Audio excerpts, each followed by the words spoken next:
Bonjour à toutes et tous, je profite du soleil qui rayonne sur notre ville pour vous souhaiter une excellente année 2021 au nom du PS Conflans, de toutes les militantes et de tous les militants. 2020 a été une année très rude, pleine d'épreuves à tous les points de vue. Beaucoup d'entre nous ont vécu le pire, ont affronté la maladie, la précarité, l'isolement et parfois le deuil. Je voudrais adresser une pensée à toutes celles et ceux qui ont souffert de cette pandémie, aux plus défavorisés qui ont recouru aux banques alimentaires, qui ont souffert en famille du confinement, en plus du mal logement.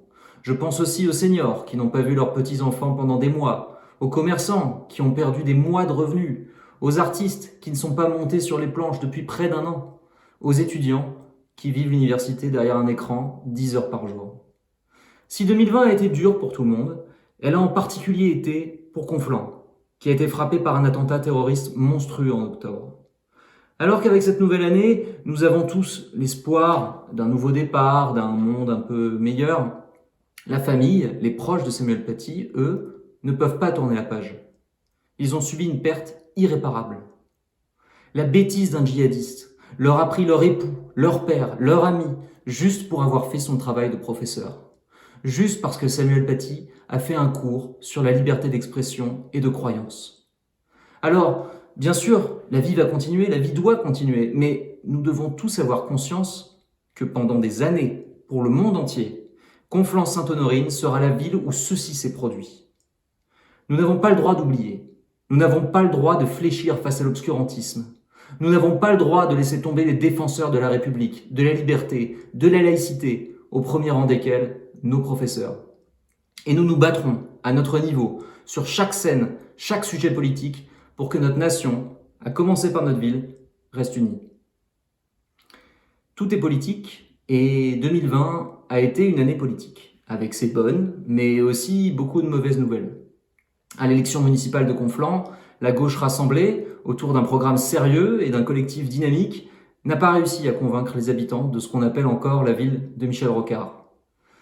Nous avons encore plus de 5 ans avec la droite de Laurent Brosse, cette droite que nous combattons dans les instances démocratiques, dont nous contestons les choix sociaux, économiques, urbanistiques, culturels, les renoncements écologiques, mais qui pourtant a obtenu en mars la majorité des suffrages.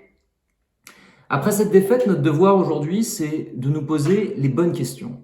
Et encore et toujours, de revenir au terrain, aux associations, à la rencontre avec les Conflanais, écouter les habitants. À gauche, ce qui nous rassemble, c'est la bataille pour l'égalité. Nous devons porter cette conviction et la traduire en propositions fortes et concrètes pour tout le monde. Nous devons montrer comment nos idées servent ce que chacun veut pour sa ville. La sécurité, la propreté, l'école, bref, c'est plus inestimable que jamais service public. Même le président de la République, libéral comme il est, a dû se rendre à l'évidence. Quand une crise nous frappe, nous nous relevons par l'investissement public, l'action collective, la solidarité. En 2021 viendront de nouvelles échéances électorales, très importantes. Il y aura les régionales, avec cet enjeu crucial, comment mettre l'Île-de-France à la hauteur du défi environnemental. Au Parti socialiste, Audrey Pulvar propose la gratuité des transports en commun. L'idée fait réagir, au motif qu'elle a un coût, mais combien vont nous coûter l'inaction? Et après, les crues, les tempêtes, la destruction de notre habitat? Parce que le monde traverse une crise sans précédent, aujourd'hui, l'audace devient vitale. Et dans notre département, les citoyens seront aussi appelés aux urnes. Pierre Bédier, président du conseil départemental, baron de Mantes, condamné pour corruption, a plus d'influence dans votre vie que votre maire. Quand les poubelles ne passent plus, c'est la décision de la communauté Grand Paris Seine-et-Oise, la chose de Pierre Bédier. Quand le projet de bouclage de l'A104 traîne encore sur les cartes du département, qu'on nous impose des A104 bis avec les ponts d'Achères et autres RD 154 contre l'avis de la population, c'est encore Pierre Bédier. Le département a des compétences et des moyens financiers conséquents. Il s'occupe des collèges, des routes, de l'action sociale. En 2021, je souhaite que les citoyens de la Confluence reprennent leur destin en main et qu'à gauche, nous présentions une alternative claire, rassemblée, de combat pour le cadre de vie et la cohésion sociale. Et nous serons au rendez-vous. Au PS Conflans, au local ou en virtuel, la porte sera plus qu'ouverte, nous viendrons à vous. Et nous avons hâte de vous retrouver toutes et tous.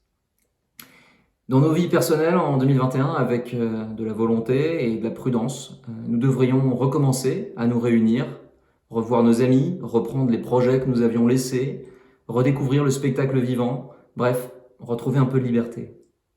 Je nous souhaite à toutes et tous cette liberté, en gardant en tête la phrase de Gisèle Halimi, « Ma liberté n'a de sens que si elle sert à libérer les autres ». Bonne année et bonne santé!